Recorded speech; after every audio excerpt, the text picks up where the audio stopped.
The Nordic Council of Ministers initiated a project in 2013, which aims to take a closer look at the challenges posed by international migration and changing demographic structures in the Nordic-Baltic region. The starting event of the project was the Migration and Demographic Challenges in the Nordic-Baltic Region conference in Tallinn, Estonia. The conference brought together the result from a number of studies on migration and labor mobility in the Nordic countries and Baltic States. More than 200 research experts and policy decision-makers gathered to exchange experiences and present key findings from recent studies in order to start shaping a common understanding in the region regarding migration and demographic challenges. His Excellency, Jan Palmstierna, Ambassador of Sweden to Estonia, opened the conference by describing current challenges connected to migration flows and demographic changes which have an immense impact on the population structure in the region.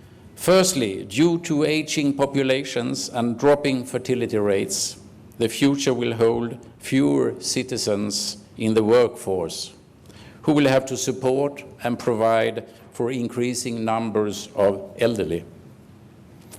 Secondly, urbanization and cross-border migration are reshaping population structures at local, regional, and national levels. To meet the current challenges, Taavi Rõivas, Minister of Social Affairs of Estonia, argues for the need for better data collection so as to understand present migration processes. The data is necessary to implement measures and to develop the policy making concerning migration and labor mobility. Another aspect is to inform labor migrants about their rights and obligations. Firstly, measures are needed to ensure that moving to another country for work is safe. It's important to make information about job opportunities available across Europe. Mobile workers should have easy access to information about their rights and obligations related to working abroad. It's equally important to inform job seekers about possible risks that may be involved. Secondly, it's important to have an adequate overview of migration flows and labor mobility in order to enable appropriate policy making and avoid problems such as misuse of social benefits. A very positive example here is data exchange agreement between population registers of Estonia and Finland. There are definitely room for further cooperation in this field. Although the region is facing common challenges, the current situation of inward and outward migration does, however, differ between the countries. The migration regulations do differ immensely between the countries, as described by Professor Raul Iamets from the University of Tartu, Estonia. If we look at the topics and countries which are covered here, we are representing two extremes. Because if we think about Latvia, which is in a way, according to this statistic, the worst practice, which means most strict migration regulations in Europe. Estonia belongs to the second group, which, together with other Eastern European countries, with very strict migration laws. And then we have the other side, Finland and Sweden. Sweden with the most generous migration laws and regulations, according to this report. Research further points to labor migration as a means of compensating the impact of aging population and to boost the proportion of the population active in the labor market. Helena Masing from the Center of Migration Studies at the Estonian Academy of Security Sciences describes a changing European perspective when it comes to labor migration. Many member states are now moving away from these restrictive approaches to labor migration, which have been favored since the early 1970s. And also many governments and European Commission argue that selective labor migration could boost the productivity by filling labor and skills shortages. Also, some migration theories say that cultural diversity in itself is a source of innovation. So if you put a mix of people with different cultural capital together, then it's not only a source of new products and services, but it also creates within the firm this creative environment where new ideas can flourish. In Denmark, the current strategy in coping with demographic challenges is to increase the available workforce by retaining people on the labor market and supporting efforts to recruit highly qualified professionals from outside the country. Marianne Hansen from the Danish Ministry of Labour describes the problem of countries having similar shortages on the labour market and are therefore competing to attract the same professionals. Therefore, it is important for countries to maintain dialogue regarding the current situation and their future needs. When the companies want to recruit from abroad, we know at first they want to look in the neighbor countries.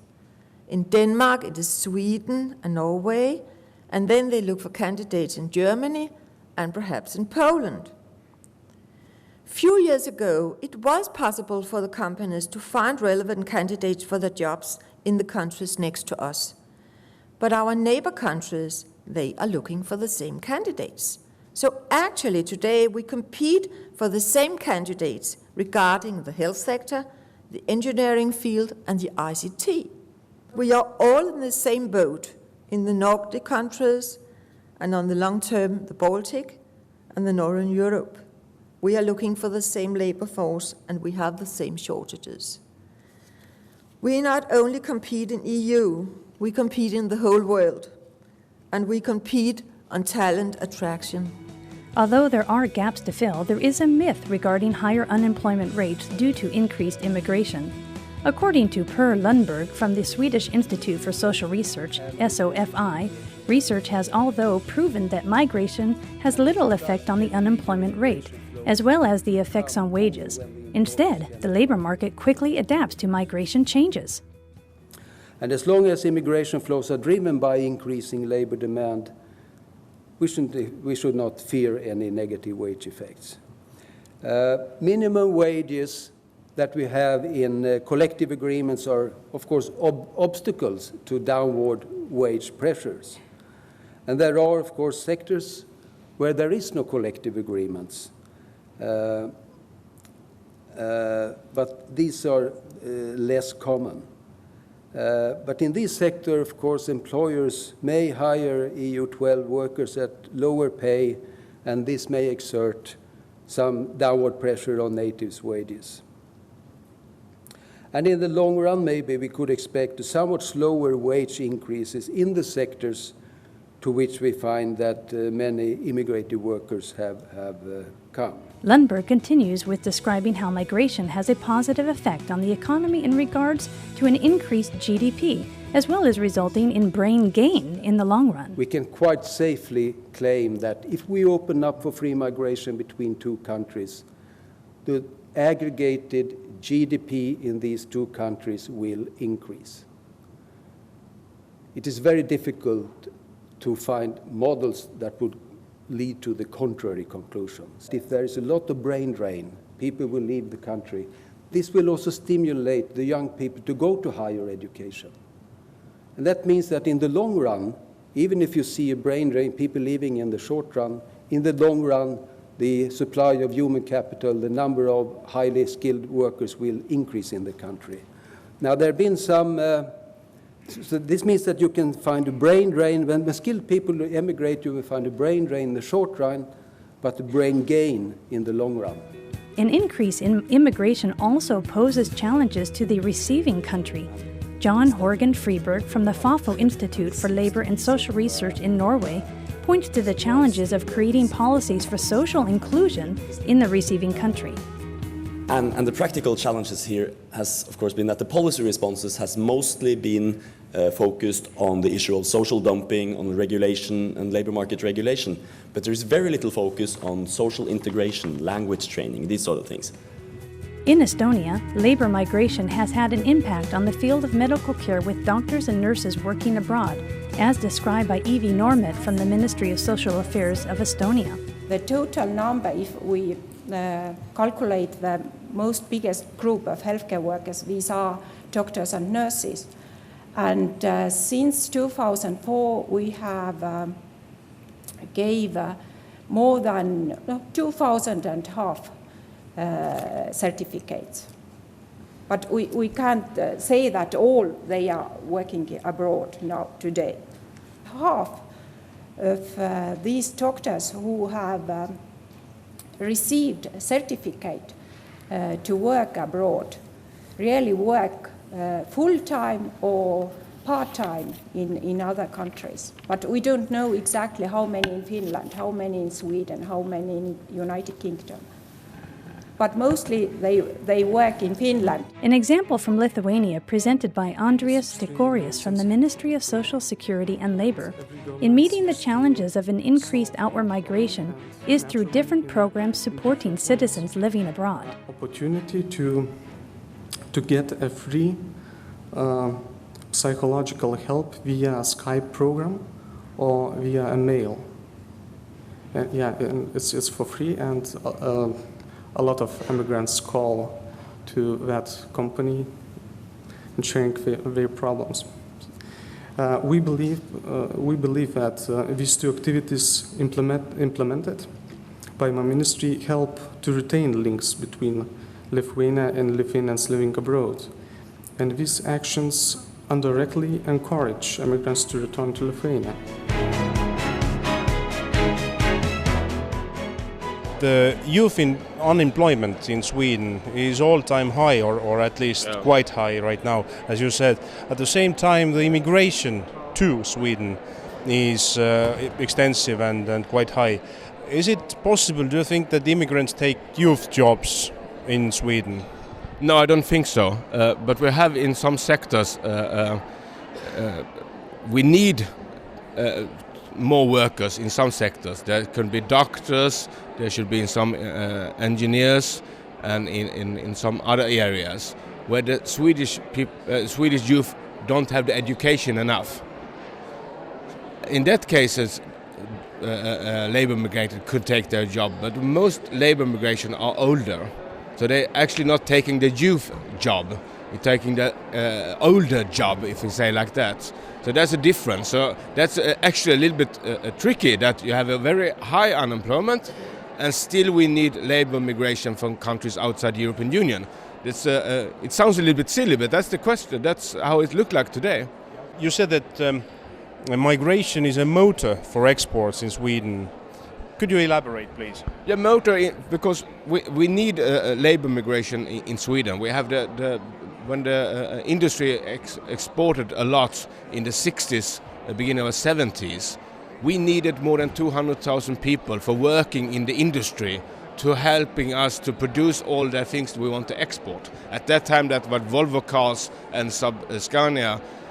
And this day we have a short of unemployment in several industry like pharmacy and information technology, but also in the countryside we need beer pickers in the north of Sweden. That Swedish people don't want to pick beers to selling. That we're actually having thousands of Thai people coming to Sweden. Thailand people coming to Sweden, they're earning a lot of money, go back to Thailand and can live good there. And we have help with taking up the beer pickers in the north of Sweden. So that's a win-win situation. And of course this is good for the Swedish economy and also good for the Swedish export. Could you please explain the Central Baltic Job Ferry project to us? Yes, it has been an European Interreg project running last 2 years, which includes Finland, Sweden, Estonia and Latvia, both as a countries, but we also have a project partner from all of these 4 countries. And it's been a twofold project. In the first part of the project we have been working with issues about mobility, especially labor force mobility. And that has been like the research part where we have tried to identify potential sectors with labor demand in the coming years and which type of professions will potentially have labor demand in the coming years. And thinking about the mobility is also to raise the issues that what have been the main obstacles for mobility, especially between these 4 countries. Is the questions about the languages? Is it the question about the knowledge in general? Is it the question about legislation? So we have been trying to identify these issues. And in the second part of the project, it's more a practical part. And we have created in this practical part a platform with 50 professions from all of these 4 countries, which we have identified to be professions with potential labor demand in the coming years. So every people here in the all over the world, and especially in these 4 countries, can go in the web platform and look firstly at which are the highly demanded professions, and then compare the professions between the countries, that what are the requirements, which type of task people is expected to work with, which kind of expectation there are with the salaries, and so on. So if people is interested to find for example, a job from Sweden or from Estonia, and is a qualified doctor or working with the ICT sector or some other profession. So the person has easy access to compare these professions between the countries and get a bit started the process of how to start working in the other country. And the countries are all the Baltic countries? With Nordic? No, it's only these 4 countries which belong to the Central Baltic Region: Finland, Sweden, Estonia and Latvia. And we have also, what has been the main issue, it's not that, as we have been discussed here in the meeting sometimes, that there's an emigration from Estonia and Latvia, but we have really focused on the professions with potential demand in all of these countries, also to make it easier for possible immigrants to come and work in Estonia and Latvia.